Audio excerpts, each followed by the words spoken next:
नमस्कार। निगाहें न्यूज में आप सबों का स्वागत करता हूं। मैं आचार्य चंद्रकिशोर पाराशर। अभी मैं देश की राजधानी दिल्ली के नेशनल साइंस सेंटर यानी राष्ट्रीय विज्ञान केंद्र में हूं और इसका जो धरोहर दीर्घा है उसमें मैं आपको ले चल रहा हूं। वस्तुतः मानव जीवन के उत्थान में विज्ञान का बहुत बड़ा योगदान रहा है और ये आज से नहीं, भारत में तो विज्ञान की उत्पत्ति ही भारत में हुई करोड़ों वर्ष पहले। तो आइए हम आपको बताते हैं कि इस दीर्घा में जो धरोहर दीर्घा है उसमें वो सारे चीज सुरक्षित हैं जो हमारे पूर्वजों ने जिस विज्ञान को विकसित किया और उसकी जानकारी लेते हैं। और यहाँ कुछ चीजें हम आपको दिखा रहे हैं जो आप यहाँ देख रहे हैं कि बिफोर क्राइस्ट यानी ईसा के से 2500 से 1500 साल पहले की जो विकास यात्रा विज्ञान की रही, या फिर आप देखें कि बिफोर क्राइस्ट 7000 से 2500 वर्ष पहले तक की जो यात्रा रही वो यहाँ दिखाई गई है। किस तरह हमारे भारतवर्ष ने, हमारे ऋषियों ने, हमारे पूर्वजों ने इन धरोहरों को आविष्कृत किया है और सारी दुनिया को ये पता होना चाहिए, लेकिन आज पता नहीं है। आज इस विज्ञान केंद्र में आकर हमें खुशी हो रही है कि यहाँ धरोहर की दीर्घा में ये सारी चीजें, आग कैसे प्रज्वलित की जाएगी, जो अंक गणना है वो कैसे होती है, इत्यादि इत्यादि यहाँ पे दिखाया गया है। कुछ और मटेरियल्स को हम आपको दिखाना चाहते हैं। एक्सटेंड ऑफ इंडस वैली जो हमारा भारतीय उपमहाद्वीप है उसमें सिविलाइजेशन का विकास कैसे हुआ वो इसमें दिखाया गया है पूरी तरह से।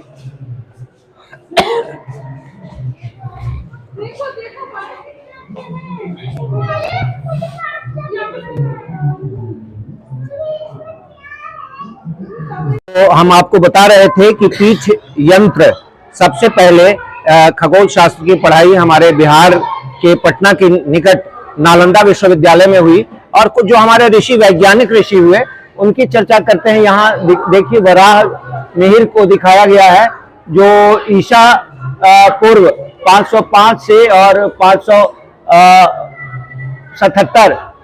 88 वर्ष तक ये इन्होंने खोज किया।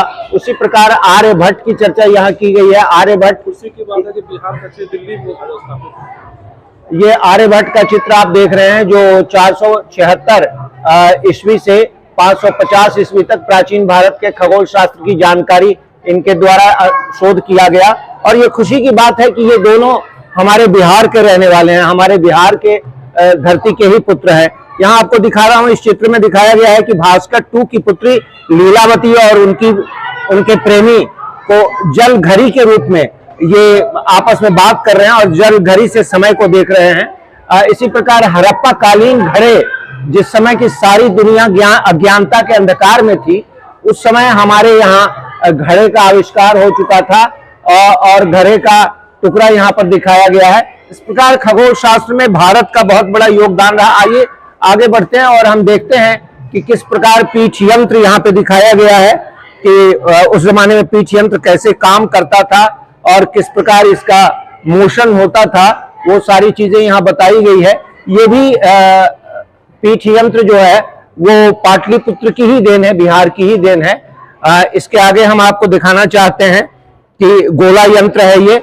आज जो आप ग्लोब देखते हैं तो ग्लोब की कल्पना हमारे ऋषियों ने ईसा पूर्व कर लिया था और ये सारे जो भी आपको स्क्रिप्चर दिखाई पड़ रहे हैं उसमें ये बातें हैं। और विशेष रूप से आर्यभट्ट ने ही इन सारे चीजों का, ये देखिए जितना भी खगोलीय ज्ञान है उसके पितामह माने जाते हैं आर्यभट्ट।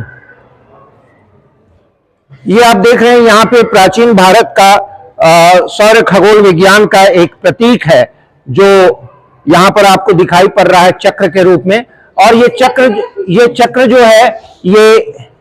जो है ये समय जो हमारे 24 घंटे हैं इस पहिए में इसको बताया गया है, जिसको कि हम आज घड़ी के माध्यम से जानते हैं। ये खगोल शास्त्र ने ईसा के पूर्व, बिफोर द क्राइस्ट, हमारे भारतवर्ष के ऋषियों ने इसका अन्वेषण किया और इसको बनाया। तो ये 24 घंटे का चक्र आप देख रहे हैं। आइए यहाँ पर हम काल गणना का और भी जो उदाहरण है वो हम आपको दिखाना चाहते हैं। ये सम्राट यंत्र है और इस सम्राट यंत्र के माध्यम से इसके अलग अलग चित्र दिखाए गए हैं, अलग अलग भारत के भागों में, जो जयपुर का है, और ये सब दिखाया गया है। तो ये काल गणना की हमारे यहाँ पद्धति बहुत ही पुरानी है और इसके साथ ही देख रहे हैं हमारे और भी धरोहर यहाँ पर प्रदर्शित किए गए हैं। मिश्रा यंत्र दिखाया गया है। यहाँ मिश्रा यंत्र को दिखाते हुए ये काल गणना पद्धति को यहाँ बताया गया है। महाराजा सवाई जय सिंह ने राजस्थान के जयपुर में ये 1699 ईस्वी में इसको बनवाया था और अपने विद्वानों के माध्यम से काल गणना की प्रस्तुति की थी, जिसका एक छोटा सा यहाँ उदाहरण दिल्ली में भी जंतर मंतर पर दिखाई पड़ता है। उसी प्रकार राम यंत्र, आज राम के नाम पर बहुत कुछ इस देश में कहा जाता है उल्टा पुल्टा, लेकिन यहाँ देखिए कि राम यंत्र यहाँ दिखाया गया है, जो काल गणना का बहुत बड़ा एक यंत्र है। ये भी जयपुर में ही सवाई माधो सिंह के काल में राम यंत्र बनाया गया और दिल्ली में भी ये राम यंत्र का चक्र है, जो कि आपको दिखा रहा हूं मैं, जंतर मंतर यहाँ दिखाई पड़ रहा है। इस प्रकार अनेक धरोहर हमारे यहाँ जो प्राचीन कालीन है वो सब आपको दिखाई पड़ रहे हैं।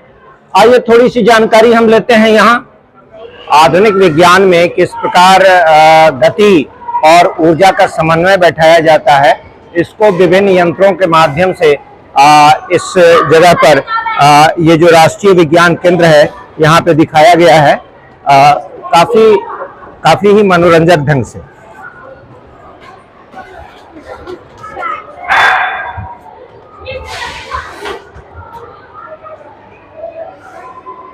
ये आप देख रहे हैं कि किस तरह गोले जो हैं वो घूमते हुए अपने स्थान पे जाते हैं और फिर एक निर्धारित रास्ते से वो घुमावदार जाली में घूमते हुए और बाहर निकल जाते हैं। ये यहाँ पे प्रदर्शित किया गया है।